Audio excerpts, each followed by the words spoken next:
Alhamdulillah wa akhwatillah rahimani wa rahimakumullah jami'an. Mari kita bersyukur kepada Allah Subhanahu wa taala atas limpahan nikmatnya, sehingga pada malam yang insyaallah berbarokah ini kita bisa duduk bersama di masjid, di bait, di buyutillah, di rumah bagi antara rumah Allah Subhanahu wa taala yang lainnya. Ini adalah salah satu kenikmatan yang begitu besar, karena Allah Subhanahu wa taala tidak memberikan banyak nikmat bisa menghadiri majelis ilmu kepada seluruh hamba, dan ini kita mendapatkannya. Mudah-mudahan ini adalah tanda cintanya Allah Subhanahu wa taala kepada kita semuanya.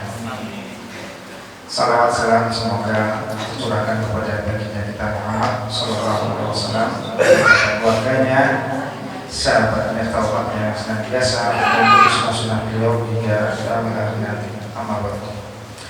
Ikhwan fillah, azza wa jalla, kita masih membahas dari kitab Janaiz. Jadi tetap saja melanjutkan kemarin. Masih ada ingat kemarin saya mana? Hal-hal yang diperbolehkan bagi orang yang takziah hadirin wa hadirin.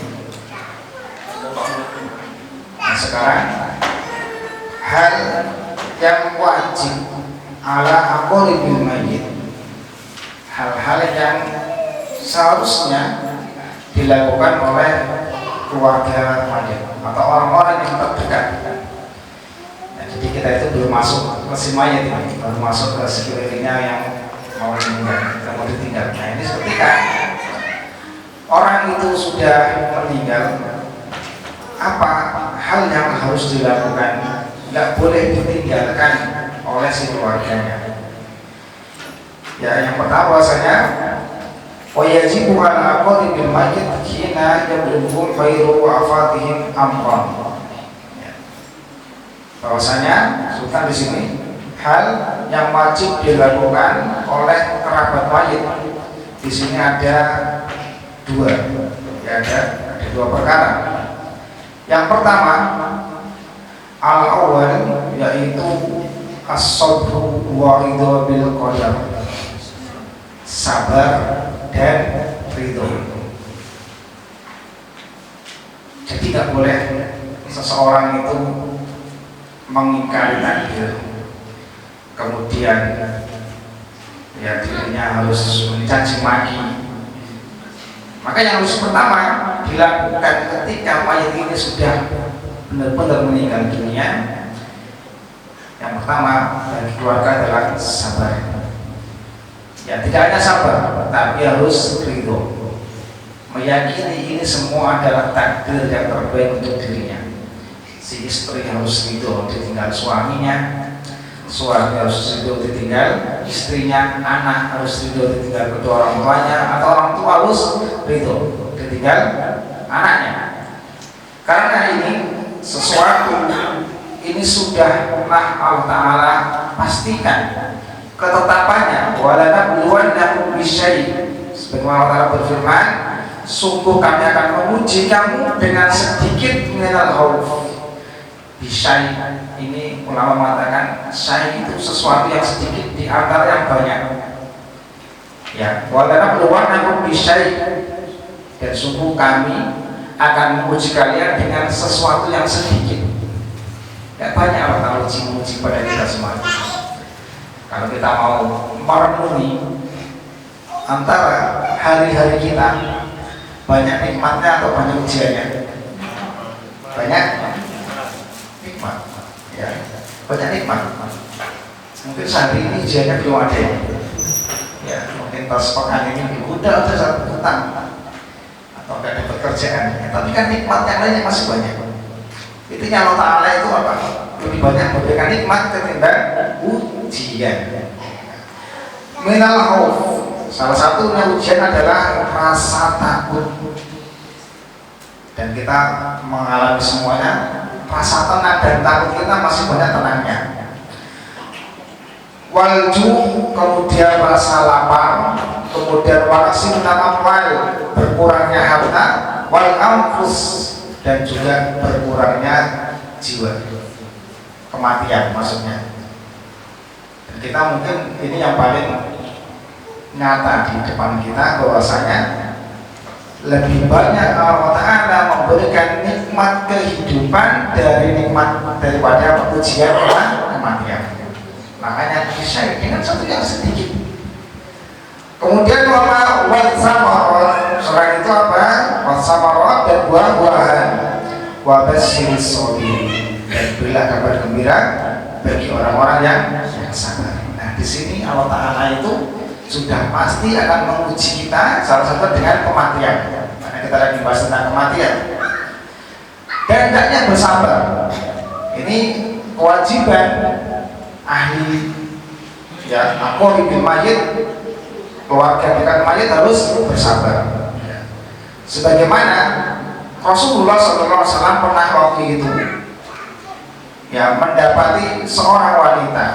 Wanita ini menziarahi kubur, kemudian dia menangis seseduhan, gerung-gerung nangisnya itu. Ya, dari sahabat Anas bin Malik radhiyallahu anhu qala marra Rasulullah sallallahu alaihi wasallam bi imratin inda qabbi wa hiya tarki.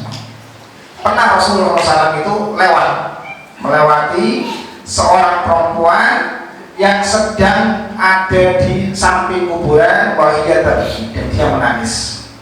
Faqala laha, kemudian Nabi ngomong ke wanita tadi, ittaqillah wasbiri, bertakwalah kepada Allah Ta'ala dan sabarlah. Apa wanita ini?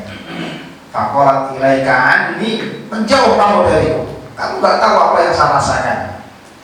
Ya, tapi orang ini gak tahu kalau Rasulullah SAW. Fa innaka lam tusab bi musibati, kamu tuh gak tahu apa yang menimpa musibah, begitu beratnya menimpa musibah ini. Mungkin itu adalah kuburan suaminya atau anaknya. Yang penting wanita ini sedang nangis di kuburan, kemudian Nabi lewat. Nabi mengatakan ittaqillah wasbiri, ya, bertakwalah kepada Allah Ta'ala dan bersabarlah, ya, bersabarlah. Kemudian dia mengatakan, ya, nyahlah kamu dariku, pergi. Fa innaka lam tusab bi musibati, kamu gak tahu apa musibah yang menimpa diriku. Faqala wala taqifhu. Nah, ini si perawi hadis mengatakan dia gak tahu siapa yang ngomong. Faqilalah, kemudian orang tadi Anas menyampaikan kepada wanita tadi, huwa Rasulullah sallallahu alaihi wasallam, ya, dia adalah Rasulullah sallallahu alaihi wasallam. Dia baru kaget, wah, Rasulullah yang sama ya. Ini kadang-kadang perempuan seperti itu, nggak tahu siapa yang ngomong, dimarahin aja. Ya, memiliki sifat tergesa-gesa. Wanita itu nggak tergesa-gesa satu, ketika mau persiapan pergi. Selain itu memiliki sifat tergesa-gesa, mudah memutuskan dan tidak bisa memutuskan baju mana yang akan dipakai. Itu lama kalau itu. Tapi selain itu cepat, ya, langsung tes, ya. Nah, ini sifat dari wanita. Fakidalah aku Rasulullah, fa'akhadha mislu mayt. Maka dia tadi itu Rasulullah SAW, ya.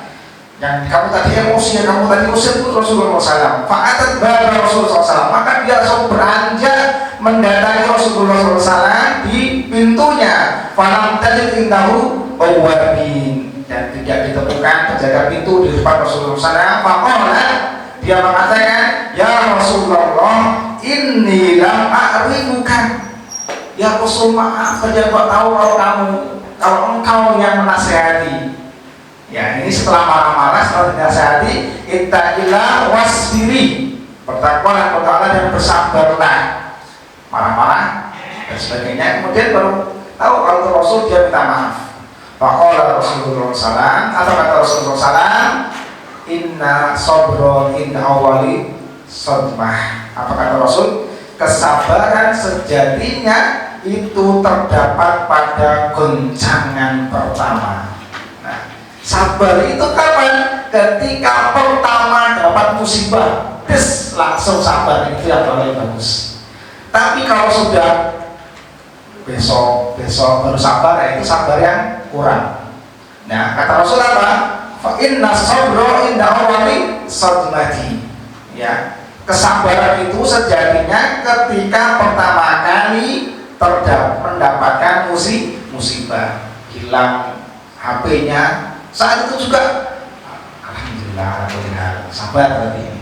Bukan nunggu apa dinasihati dulu sabar, ini mungkin yang terbaik dan sebagainya, tapi sebelumnya sudah apa menggebu-gebu dan sebagainya. Nah, kalau itu bukan sabar. Ya, kata ulama itu sabar itu di pertama tadi. Ya, di pertama, bukan besoknya atau lusa. Ya, bahkan ini nggak sampai sehari kata Rasul. Ya, ini nggak sampai setengah hari. Ya, ketika dia dinasehati, kemudian dibilang ini tadi Rasul nasihatin dan dia langsung beranjak ngejar Nabi sampai rumah, baru dia mengatakan, ya ini lam a'rifuka, aku nggak tahu ya Rasul, jika tadi kau yang ngomong. Apa kata Rasul? Inna sabra min awali sadfah. Semuanya kesabaran itu adanya di awal terjadinya musibah, di awal terjadinya goncangan. Nah, ini berarti ujian buat kita. Selama ini kita sudah jadi hamba yang sabar, yang sesuai Rasulullah SAW inginkan atau belum. Nah, ini yang pertama adalah rasa sabar. Kemudian ikhwan fillah kalau banyak ujiannya.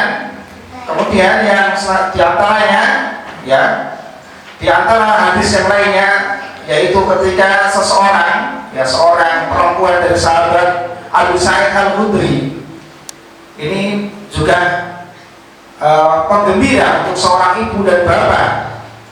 Anna nisa'a qulna lin Nabi sallallahu alaihi wasallam ij'al lana yauman. Ya, pertama itu ada anna nisa, seorang wanita, banyak wanita pun Nabi, mereka ngomong ke Nabi, ij'al lana yauman, ya Rasul, cobalah ngumpul bersama kami sehari aja. Jadi ini ingin dekat dengan Nabi, sorbiah semuanya, para perempuan semuanya ingin nasihat dari Rasul sehari saja. Ya, dan ada bapak-bapak, kita ingin curhat, kita ingin menyampaikan unek-uneknya bersama Rasul. Ya, kemudian Nabi pun apa? Memberikan beberapa nasihat kepada para wanita.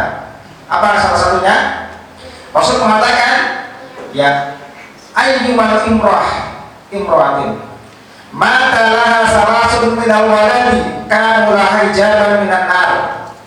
Wanita manapun yang ditinggal meninggal, laha salasun min waladi, ditinggal anaknya 3 meninggal ketika dia masih sobiun sebelum balik, kanu laha hijaban minan nar, maka anak tadi akan menjadikan hijab antara dirinya dan neraka.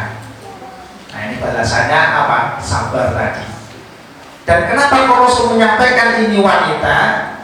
Ayyuhal mar'ah, ayyuhal imro'atin, wanita manapun, karena wanita adalah orang yang paling tidak stabil ketika ditinggal meninggal, baik oleh anaknya, suaminya, orang tuanya. Dan ini Rasul memberikan kabar gembira, wanita manapun bagi yang mereka sabar ditinggal anaknya sampai 3, mungkin nggak berturutan, mungkin anak pertama meninggal, anak kedua hidup, ketiga hidup, keempat meninggal lagi, kelima hidup, ketujuh meninggal lagi, sampai 3.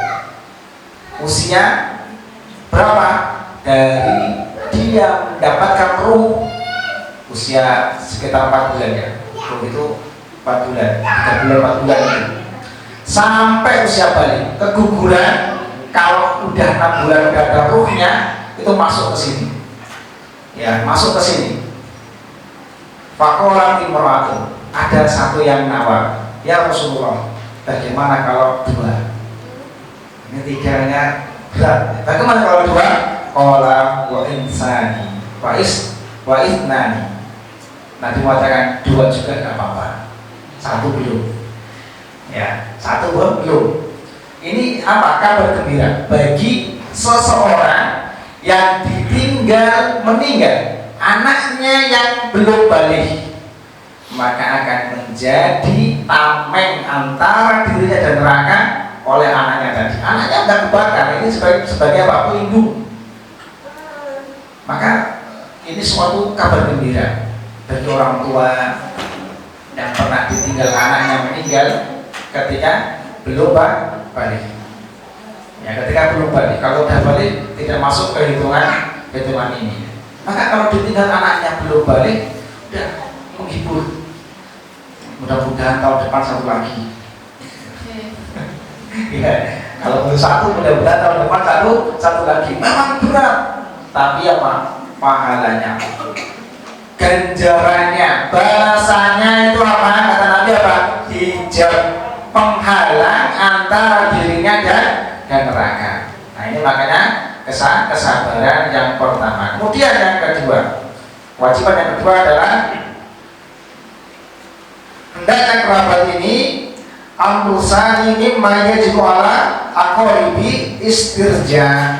Hendaknya para orang-orang sekeluarga mengucapkan kalimat istirja. Apa itu istirja? Yaitu kalimat inna lillahi wa inna ilaihi raji'un. Kama jaa fil ayat wa yazidu alaihi qaulu ta'ala Allahumma jurni fi musibati wa qul fi khairan minha. Perhatikan di sini ikhwan fillah wa jami'an, ketika Rasulullah sallallahu alaihi wasallam ya, dalam firman Allah Subhanahu wa taala surah Al-Baqarah bahwasanya ketika mendapatkan musibah hendaknya seorang mengucapkan inna lillahi wa inna ilaihi raji'un. Kemudian di dalam hadis Rasulullah menambahkan wa yajidu alaihi qauluhu, dan Nabi menambahkan sebuah doa ketika seseorang mendapatkan musibah, terutama musibah kematian dan boleh musibah yang lainnya. Tetapi ini utamanya musibah kematian. Inna lillahi wa inna ilaihi raji'un. Allahumma ajurni fi musibati wa hluf li khairan minha. Nah, ini doanya dilengkapi. Dan ini diucapkan oleh yang mendapatkan musibah. Akorib, keluarga dekat. Allahumma ajurni fi musibati wahduf li khairan minha. Ya Allah, berilah aku pahala atas musibahku ini, wahduf li khairan minha, dan gantilah yang lebih baik darinya. Lebih baik darinya. Sebagaimana kemarin kita sampaikan tentang Ummu Salamah. Ya, ketika Ummu Salamah ditinggal wafat suaminya Abu Salamah, Ummu Salamah mengatakan, sami'tu Rasulullah SAW yaqul ma min muslim musibatuhu musibatun fayaqulu ma amarallahu inna lillahi wa inna ilaihi raji'un Allahumma ajurni fi musibati wa hluf li khairan minha illa ahlafallahu lahu khairan minha. Kata Ummu Salamah mengatakan, tidaklah seorang muslim yang tertimpa musibah, ya, itu musibah, lalu mengucapkan apa yang kami lalu mengucapkan atas Allah Ta'ala perintahnya, yang mengucapkan Allah Ta'ala perintahnya, yaitu inna lillahi wa inna ilaihi raji'un, kemudian mengatakan Allahumma ajurni fi musibati wa hluf li khairan minha illa akhlafallah, kecuali Allah Ta'ala akan mengganti baginya yang lebih baik. Perlunya keyakinan. Karena apa? Fakulat lama Abu Salamah. Abu Salamah mengatakan, dan ketika Abu Salamah meninggal, kultu ayyuhal muslimin khairun min Abi Salamah. Laki-laki mana yang lebih baik daripada Abu Salamah? Ya, meskipun di sana ada laki-laki lebih baik dari Abu Salamah, di antaranya Abu Bakar, Umar, tentunya lebih baik daripada Abu Salamah. Mungkin dibandingkan Ali, dibandingkan dengan sahabat yang lain mungkin seimbang, tapi untuk khulafaur rasyidin ini yang paling baik. Nah, karena Abu Salamah memiliki keutamaan. Abu Salamah itu adalah laki-laki yang pertama hijrah ke Madinah dan juga hijrah ke Habasyah. 2 kali hijrah, ini memiliki keutamaan. Sahabat yang sudah hijrah 2 kali itu memiliki keutamaan daripada sahabat yang lainnya. Maka Rasulullah mengatakan, ayyul muslimin khairun min Abi Salamah. laki-laki mana yang lebih dari Ummu Salamah? Siapa yang mengganti aku? Rasulullah mengajarkan doa ini. Pasti nanti kamu dapat yang lebih baik daripada apa? Abu Salamah. Awal baitin, ya. Kemudian apa? Allah Subhanahu wa taala menakdirkan Ummu Salamah dinikahi oleh Rasulullah Shallallahu alaihi wasallam. Nah, atas doa ini Rasul mengajarkan doa. Ya, ketika Ummu Salamah itu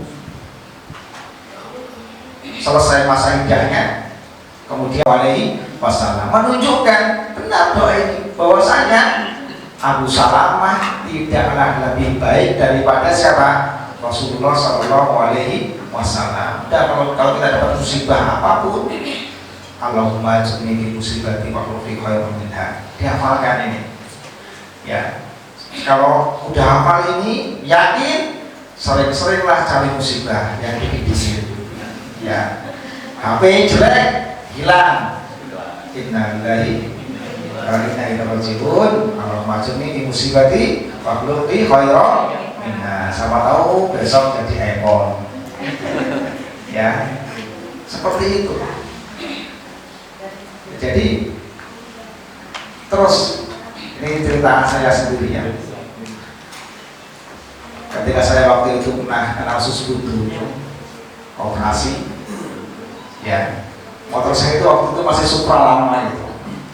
Terus operasi, alhamdulillah ada uang bisa beli motor Vario. Ya benar berdoa, tapi nggak tahu apa yang dapat, itu berdoa, yakin aja.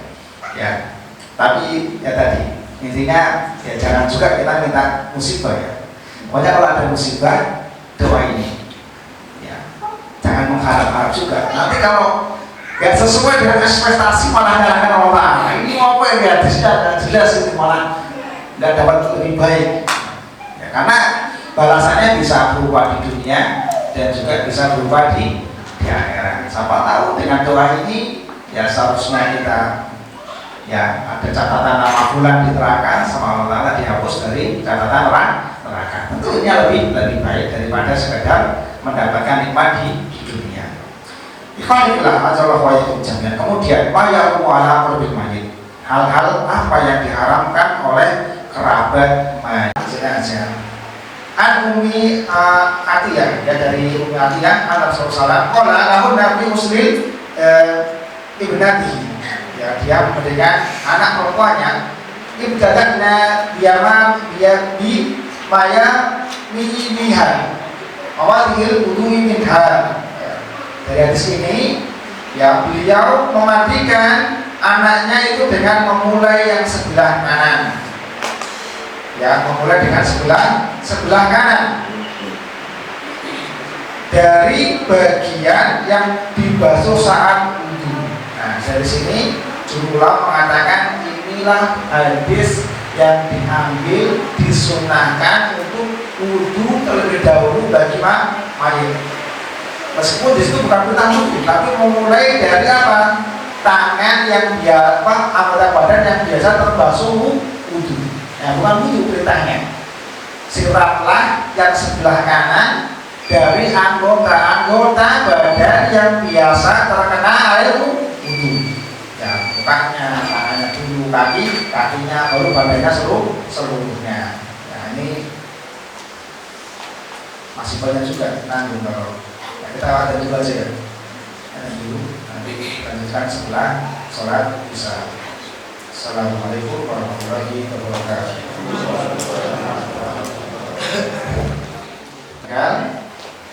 Ya, Zainab meninggal putrinya Rasul, kemudian dimandikan sama Ummu Atiyah. Nah, Ummu Atiyah ini dipandu oleh Rasul ketika memandikan putri beliau. Dan ini hadisnya yang tersebar di kalangan kaum muslimin melalui jalur Ummu Atiyah.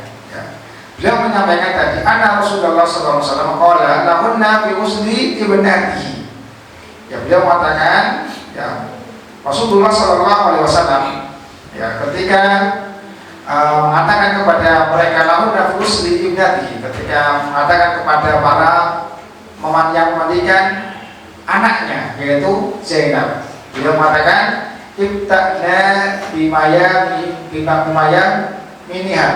Ya mulailah dari sebelah kanan, dan bagian badan yang dibasuh saat wudu. Ya bagian badan yang dibasuh saat wudu, maka mulailah dari situ. Kemudian apa? Wa anha qalat, kemudian dari Ummu Atiyah juga beliau mengatakan, ya, dakhala alaina Nabi sallallahu alaihi wasallam. Ya Nabi kemudian masuk. Ya masuk tapi tidak melihat jenazahnya Zainab. Paham di sini? Jadi Nabi tidak melihat jenazahnya Zainab. Karena nanti ada pembahasan sendiri bagaimana memandikan lawan jenis. Ya. Dakhala alaina Nabi. Nawanah nunasilu ibnatahu. Ya, dan wanahnu nahtasilu ibnatahu, dan kami yaitu Ummu Atiyah dan teman-temannya sedang memandikan ibnatahu, memandikan anak perempuannya yaitu Zainab. Faqala, Nabi memberikan instruksi, ighsilha salasan au khamsan au aktsar min dzalik. Siramlah 3 kali, 5 kali, au aksar, atau lebih banyak dari itu. Kalau tadi kan 7 kali, ini hadisnya redaksi yang lainnya, au aksar min dzalik, atau lebih banyak dari 5 tadi. Boleh 7, boleh 9, boleh 11, boleh sebanyak-banyaknya. Yang penting tidak sampai memubazirkan air. Ya. Min dzalik, inna ra'aitu dzalik bima'in wasidrin. Dia mengatakan, ya, jadikanlah akhir pensuciannya dengan kapur, ya, bima'in wasidrin, dengan air wasid kafan, bukan kapur. Bima'in wasidrin, dengan air wasidrin, bidara. Waj'alna fi akhirihi kafuran aw syai'an min kafurin. Jadikanlah yang terakhir itu dari air yang dicampur kapur atau syai'an min kafurin, atau sesuatu yang semisal dengan kapur. Ya. Nah di sini perhatikan Rasulullah SAW menyuruh membagi air menjadi 3, ya, menjadi 3 wadah, jadi tiga wadah. Yaitu apa? Yang pertama air biasa, kemudian air bidara, kemudian air kapur barus. Ya, air kapur barus.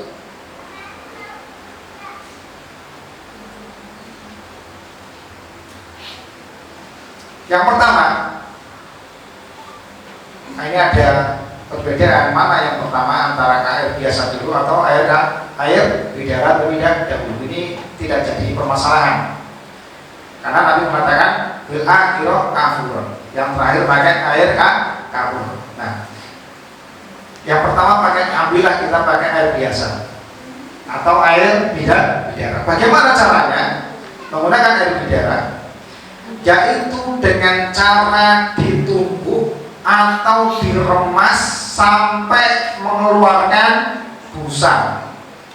Kalau yang pernah bikin cincau, nah itu mirip itu, sampai bidaranya hancur.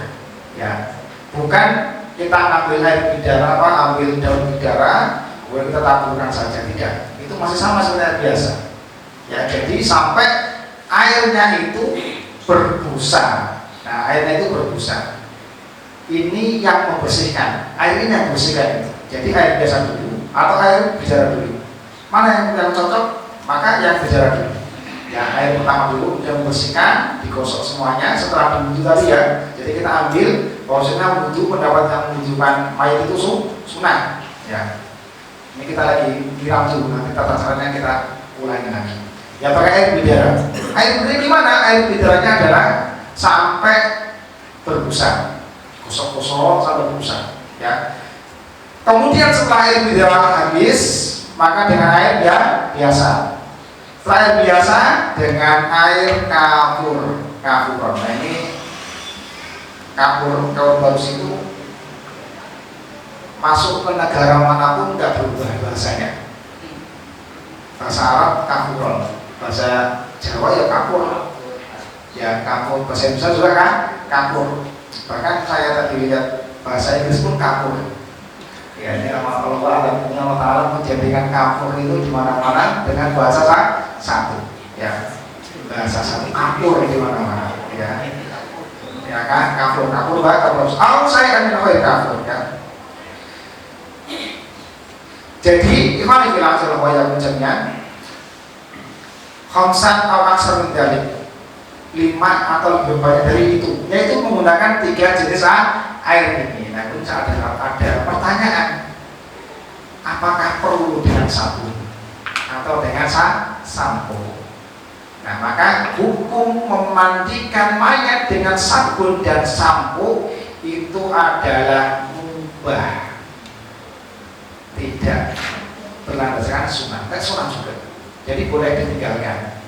Ya, nggak harus dengan sabun. Apa penggantinya tadi? Air bidara yang sampai berbuih atau berbusa, itulah yang menggantikan sabun. Kemudian disiram dengan air kapur barus biar apa ya, kalau bahasa Jawa apa itu? Keset. Nah, biar keset dengan kapur kalau baru setelah itu baru dibungkus ya, di air ditutup lagi. Nah, sehingga penggunaan sabun itu bukan permasalahan yang serius. Antara sabun, ada sabun dan tidak, ada sabun dan tidak, itu tidak mengurangi keutamaan memandikan jenazah. Jadi boleh ditinggalkan, boleh dipakai. Yang sunnah 2 dengan air bidara yang sudah ditumbuk dan air kapur. Nah, maka dalam penggunaan air ini itu harus dilandasi dengan bahwasanya adalah sunnah Rasulullah SAW. Maka mendapatkan pahala tambahan. Ya, pahala tambahan. Berbeda dengan sabun. Sabun itu apa? Mubah, boleh. Nah, kita melenceng dikit ke mandi seperti mandi janabah, itu pun nggak pakai sabun. Ya, tidak perlu sabunan mandi janabah itu. Ya, cukup yang penting seluruh badan terbasahi. Nah, seperti itu pun demikian. Fa'idha qara'tunna fa'adinnani, kata Rasul, kata Mu'atiyah. Rasul mengatakan apabila sudah selesai kabari aku. Ya, jadi falamma farahna adanahu fa'alqa ilaina haqwah. Dan ketika kami selesai, kami mengabari Rasul, fa'alqa ilaina, kemudian Nabi melemparkan haqwah. Haqwah itu izar, seperti kain atau sarung untuk menutupi jenazahnya Zainab. Faqala asghirnaha iya. Kemudian beliau mengatakan, ya, jadikanlah kain ini sebagai pembungkusnya. Jadi belum dikafani, ya, belum dikafani, bungkus dulu dengan kain. Ya, jadi jadi gimana cara memandikan jenazah setelah di sini?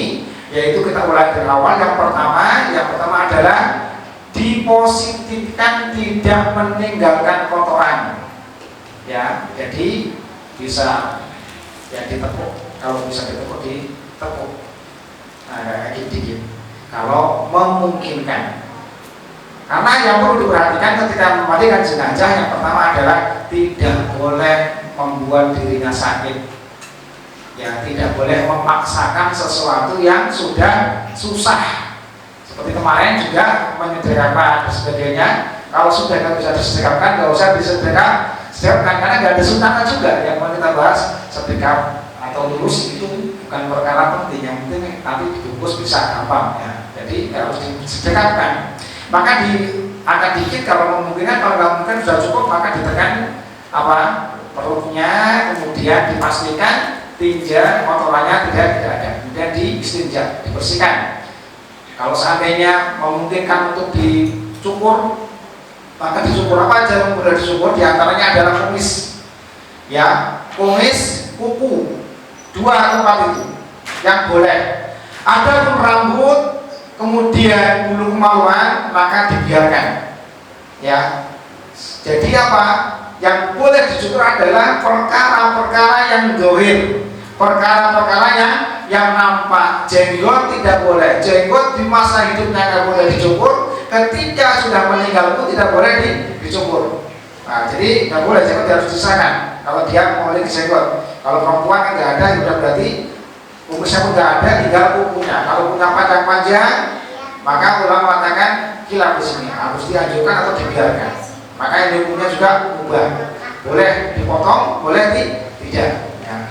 Kemudian setelah selesai istinja sudah, memangkas yang perlu dipangkas sudah, kemudian wudu, ya wudu. Ya, bagaimana wudunya? Maka seperti wudu mau sholat, kecuali bagian kumur-kumur.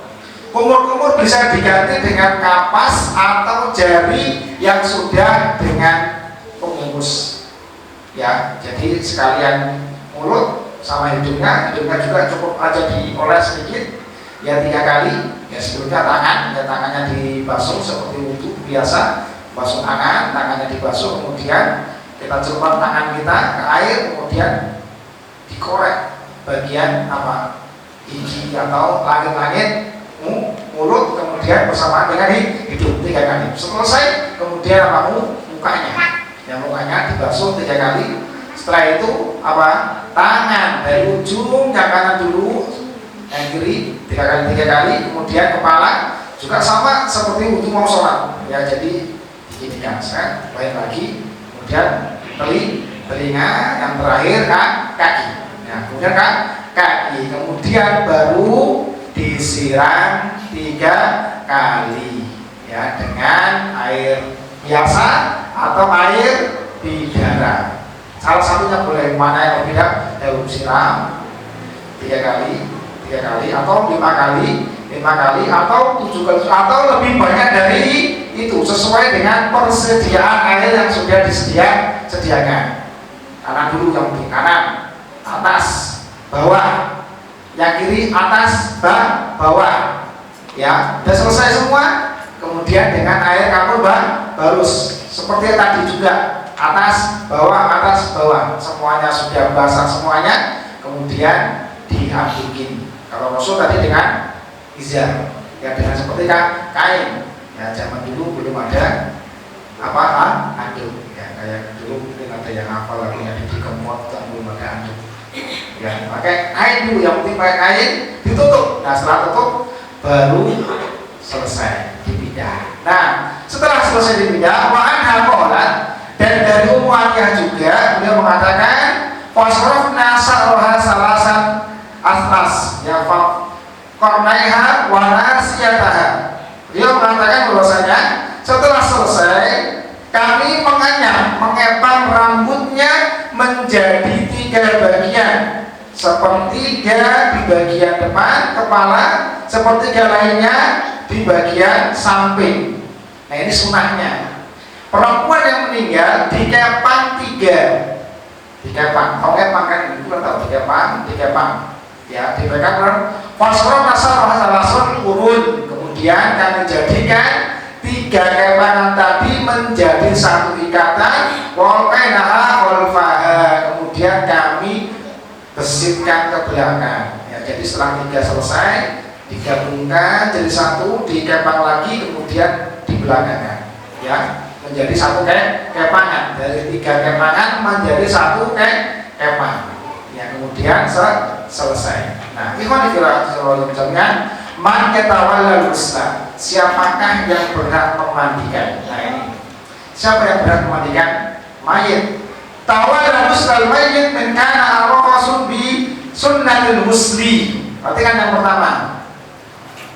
Yang paling utama, yang paling berhak memandikan man kana arafa bi sunnatil musli, yang paling paham sunnah-sunnah memandikan mayit.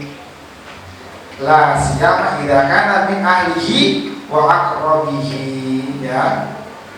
Terlebih lagi adalah keluarga atau karib kerabatnya. Kalau seandainya keluarganya nggak ada yang bisa, kemudian karib kerabatnya nggak ada yang bisa dipasrahkan ke orang yang paling tahu perkara-perkara memandikan mayit. Karena ini sesuatu yang penting. Karena memandikan mayit itu adalah salah satu satu rutinitas ibadah yang dicontohkan Rasul, maka tidak boleh sembarangan orang memandikan mayit. Enggak boleh rame-rame. Biasanya itu kalau di desa-desa, waktu saya masih di sana di gunung itu memandikan mayit itu ramean, ya. Pada taruh di pelataran, ya cuma itu jari, semua itu kurang, gas sebagainya. Tidak ada sunnahnya buat gas. Ini kasihan mayitnya, ya. Yang seharusnya dirinya memiliki tambahan pahala menjadikan hilang, ya, menjadikan hilang. Di anak dari tahun lalu silakan min ahlihi, ya. Berarti kan di sini bukan dibilang sama wajib penjaminan, ya.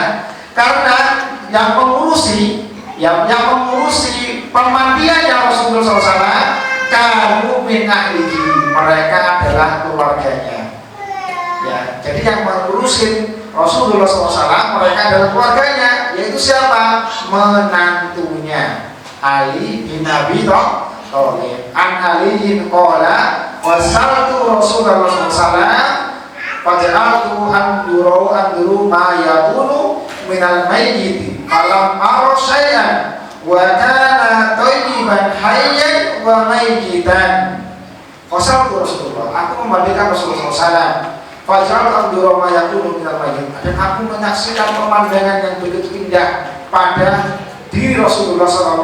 Falam ara syai'an, aku gak menyaksikan apapun. Thayyiban hayyan wa mayyitan, Nabi jasadnya baik dalam kondisi hidup dan dalam kondisi meninggal. Nah, di dalam hal ini maka ada perlu, ya, yang harus diperhatikan. Seorang yang memandikan mayit harus amanah, gak boleh menceritakan sedikit pun apa yang dia lihat dari jenazah. Badannya panas, kayaknya kena adab ini, gak boleh. Lalu kayaknya udah diadab sama malaikat, gak boleh. Mukanya itu sampai keluar gini, gak boleh. Pokoknya harus amanah. Kalian atau kita yang harus memandikan, selesai sudah lupakan. Gak boleh menceritakan kecuali hal-hal yang baik.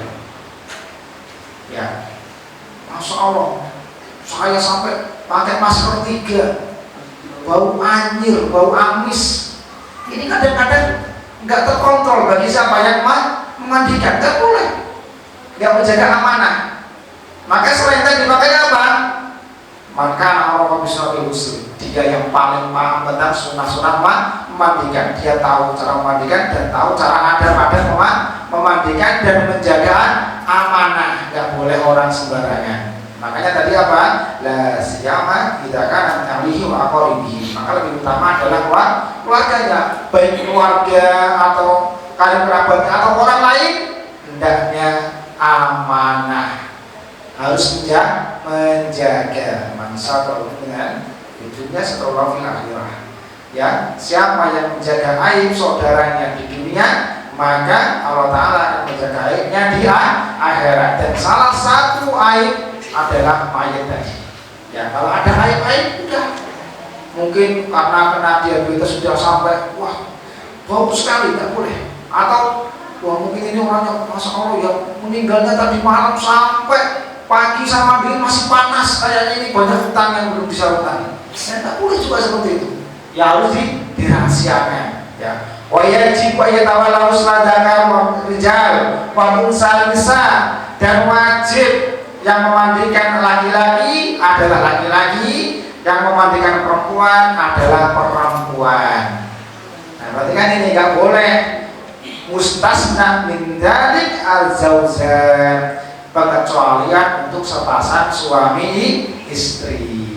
Ya, tapi tahu ya jujur likulli minha aitawala mustafa. Karena suami istri anak perempuannya nggak boleh memandikan. Anak perempuannya meninggal, bapaknya nggak boleh memandikan.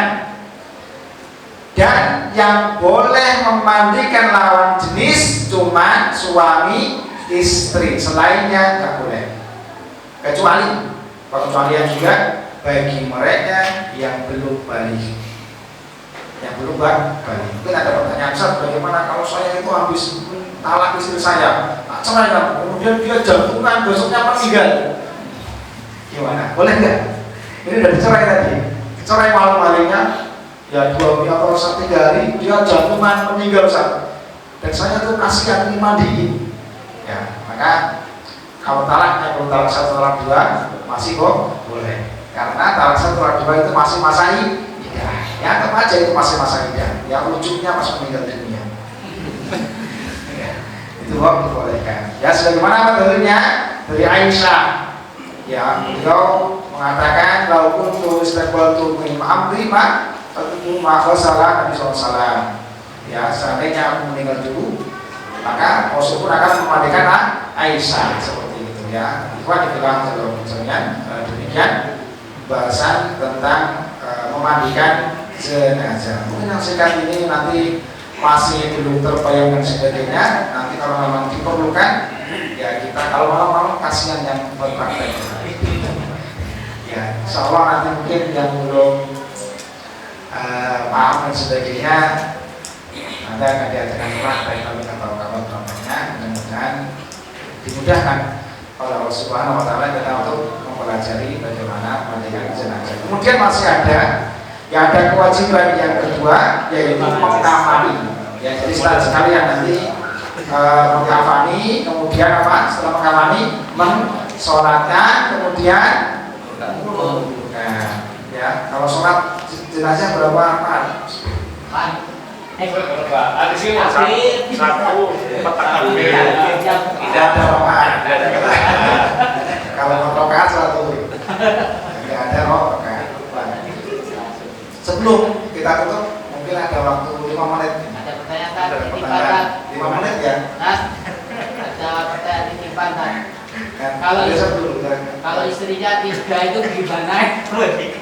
Apanya ya gimana? Kalau istrinya 3 itu apa semua membandingkan atau enggak? Ini seandainya memiliki istri 3, maka 3-tiganya memiliki hak untuk memandikan. Nah, ini yang nanya baru 1 maka baru 1.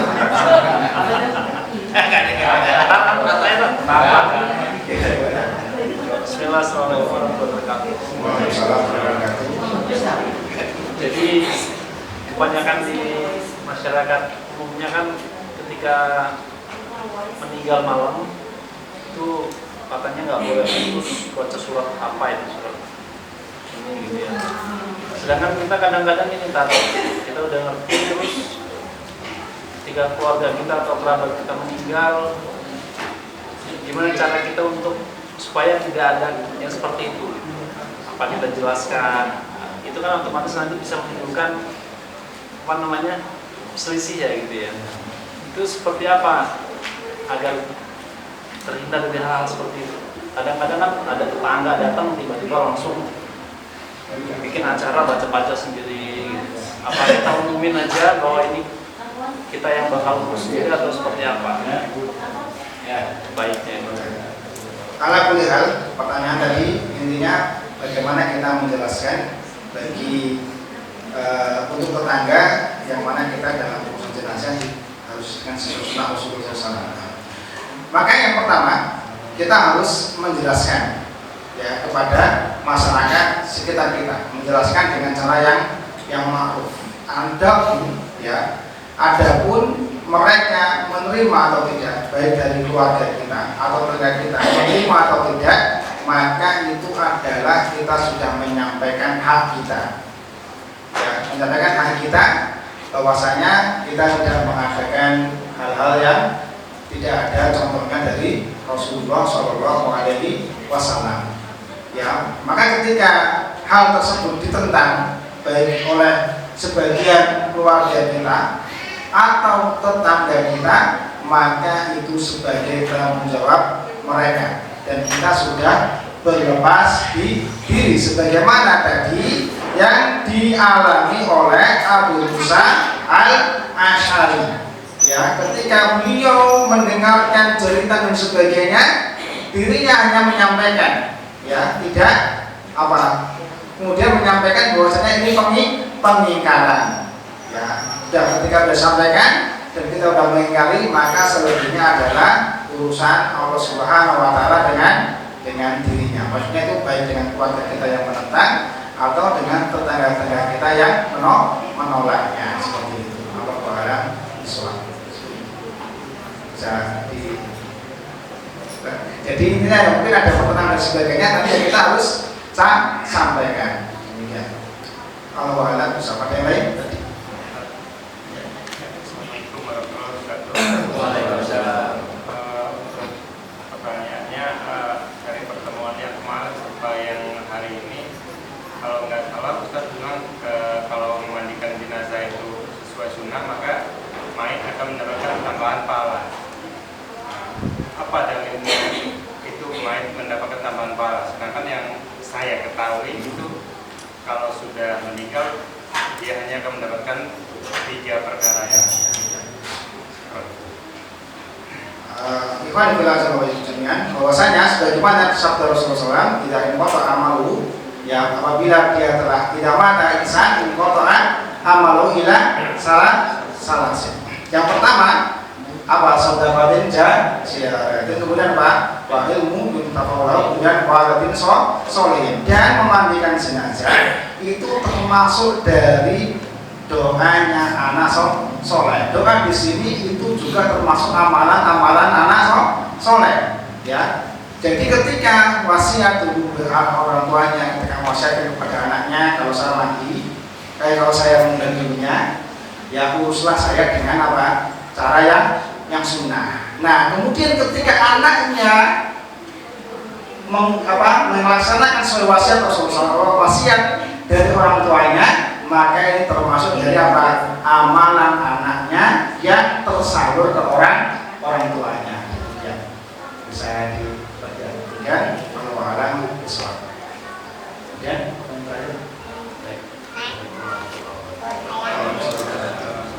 dalam perkara kita memandikan mayit itu biasanya kan ada yang membantu ya. Nah, kalau yang membantunya itu non muslim gimana? Muslim ya. Bahwasanya Rasulullah SAW itu ketika menyampaikan ketika Abu Thalib meninggal dunia, yaitu Abu Thalib meninggal dunia dalam keadaan musyrik, maka ketika Ali menyampaikan kepada Rasulullah, maka Ali diperintahkan untuk memandikan dan mengubur. Kalau alam ini nggak ada kapan dan sebagainya, Nabi hanya memerintahkan memandikan dan mengubur. Dengan hadis ini maka ada dua pendapat, pendapat ulama. Yang pertama, orang muslim tidak boleh memandikan non muslim, begitupun non muslim tidak boleh memandikan orang muslim, karena ini adalah ritual ibadah dan ibadahnya orang non muslim tidak akan diterima, dan begitupun ibadah kita yang membantu kegiatannya orang non muslim pun tidak akan diterima. Maka inilah yang dipegang oleh beberapa ulama, misalnya mengikuti pendapat yang ini, bahwasanya kita tidak boleh membantu ritualnya dari pemandian pemakamannya seorang non muslim, dan orang non muslim pun dilarang untuk membantu ritual dari pemandian pemakamannya orang muslim. Demikian al-walam bisawab. Kemudian bagaimana hukumnya mandikan jenazah dengan cara dipangku oleh beberapa orang keluarganya? La ba'sa, tidak mengapa selama sejenis.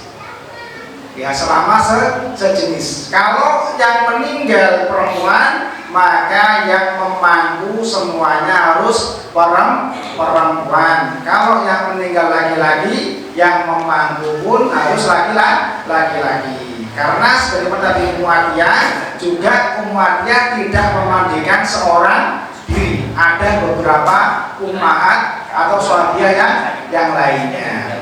Tidak mengapa. Kalau ada di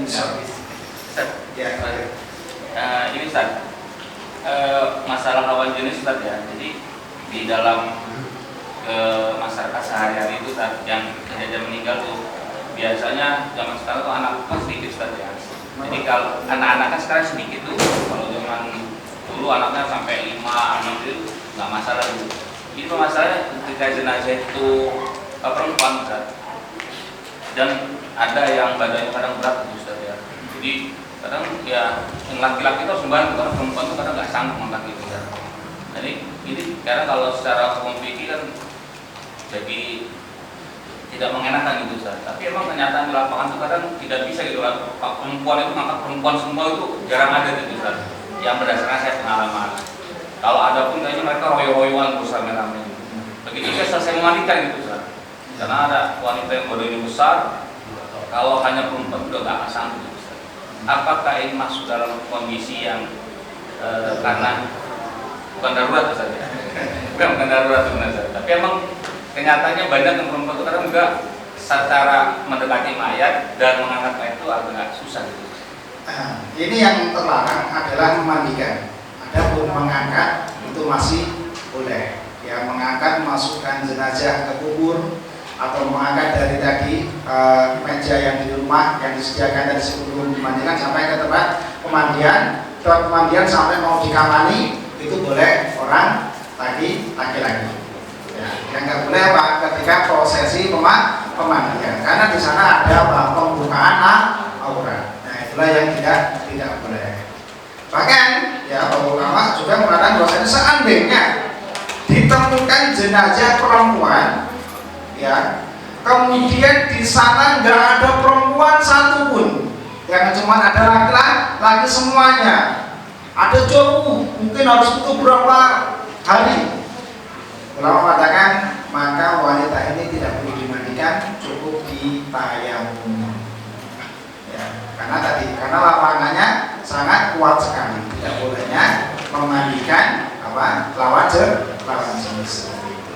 Allah alam aswab. Mari kita tutup dengan doa kafaratul majelis.